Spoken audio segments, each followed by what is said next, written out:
Is this the era of dumping as much content as you can out to the people? Like, I've been watching Josh Johnson from afar and seeing the amount of material that he's putting out on a consistent basis. I think he does it weekly.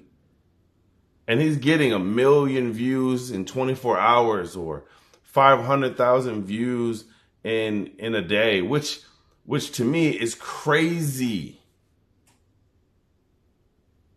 Because you have networks that are putting out TV shows that are not even gaining that much traction. So to do it from a standpoint of stand up, highly impressive. And I've seen the clips. I think that's what kind of got me focused on what they were doing is from the clips. But I sat down and I watched the first 20 minutes of the latest release that Josh Johnson put out, and it is the Katy Perry and the Astronauts. And after watching it, it was okay.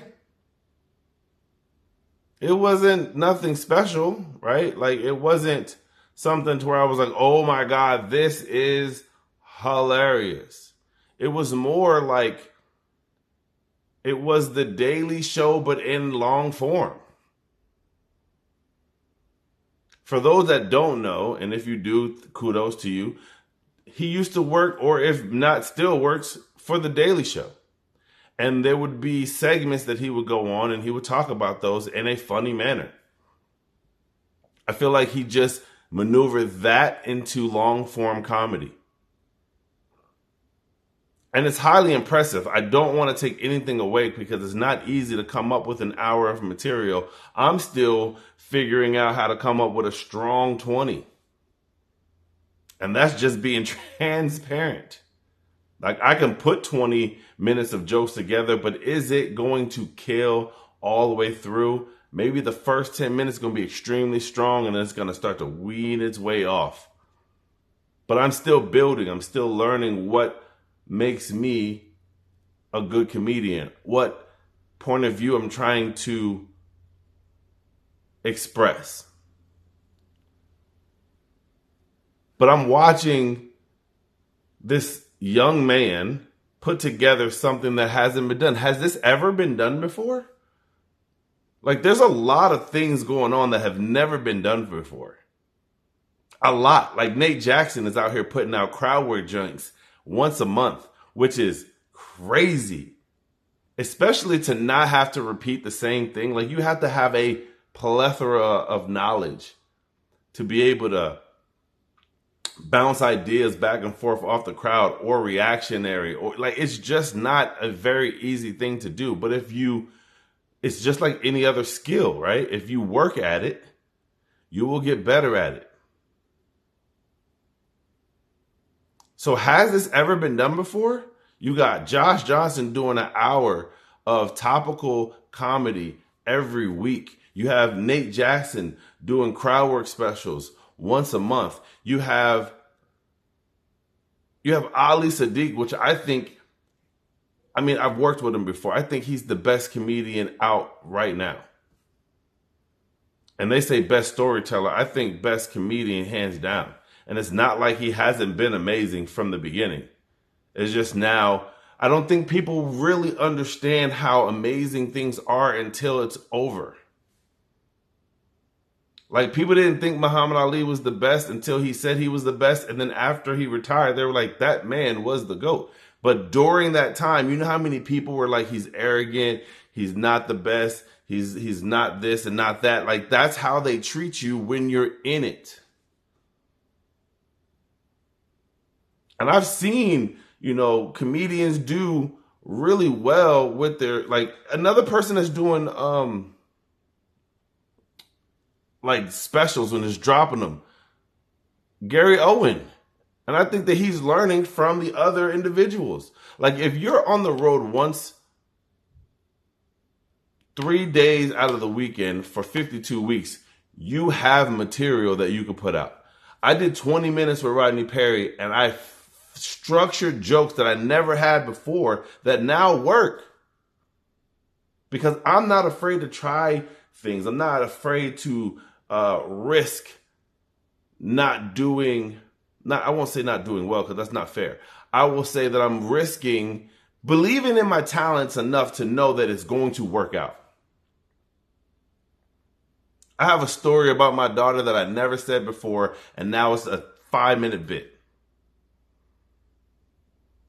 And I worked it on the show 4 shows. By the 4th show, I figured it out. And one of the comedians that's seen all 4 shows was like, I like how you switched that thing up and now it's a fucking killer joke. But I'm thinking about the era that we're in, the amount of content that we're putting out, and including me, because I'm dropping clips, and I've been dropping clips for almost a month now, pretty much every day. And I'm posting so much that I need to get on stage to be able to have more stuff to post.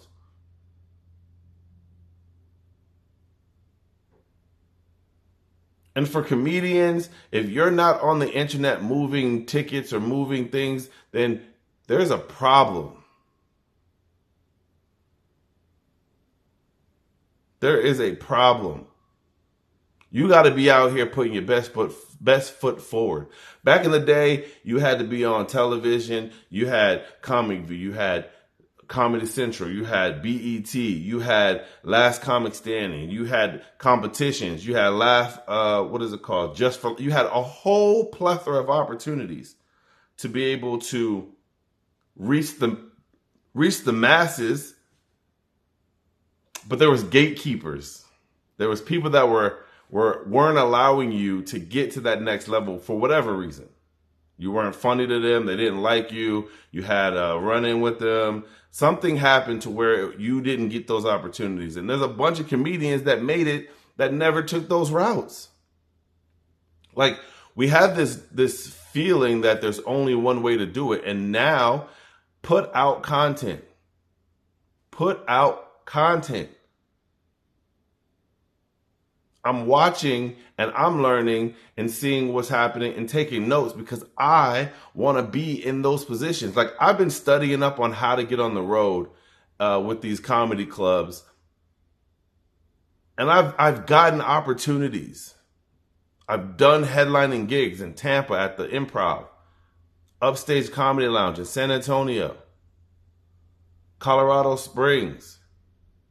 These are the places where I've been able to put on my own show and headline. Orlando at the Improv, but it was on the outside Fat Fish Blue show.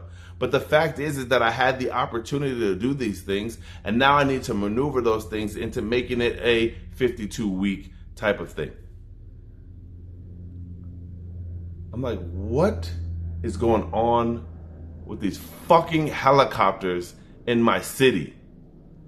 Like, soon as I want to record, the helicopter flies, but that's neither here nor there. Let me focus.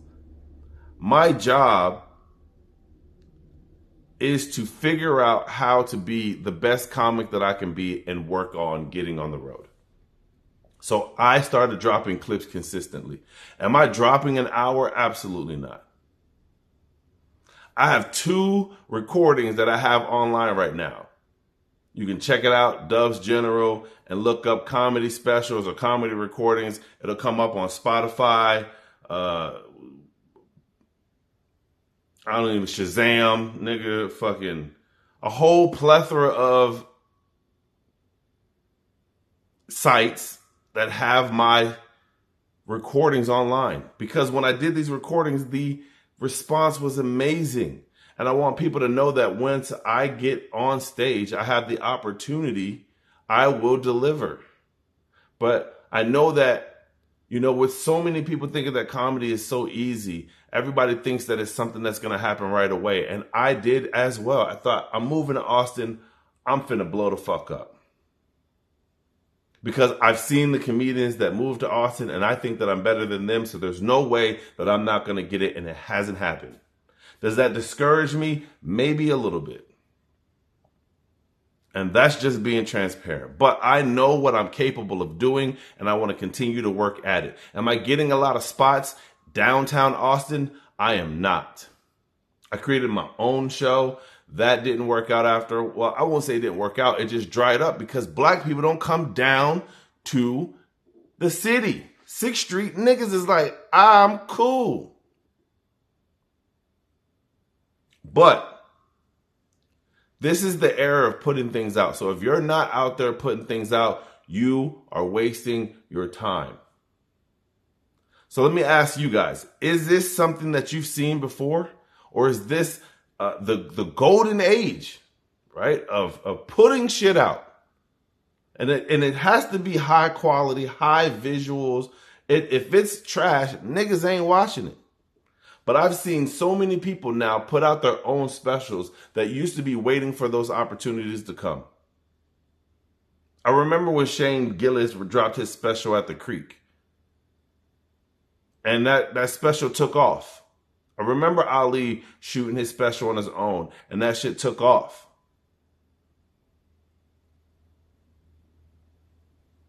So if you're not believing in yourself, nobody's going to believe in you. I sent out 15 emails today to get booked.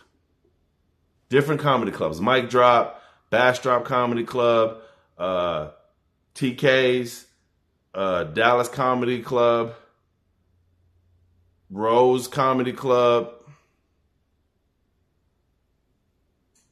I can't even think of all the other ones. It was a bunch of them because I believe in my material. I believe in me as a comic. And if you don't believe in you, nobody will. So you guys tell me, what do y'all think about Josh Johnson? What do you think about Ali Siddiq? What do you think about Nate Jackson? And if you don't know these names, are you really comedy fans? I don't think so.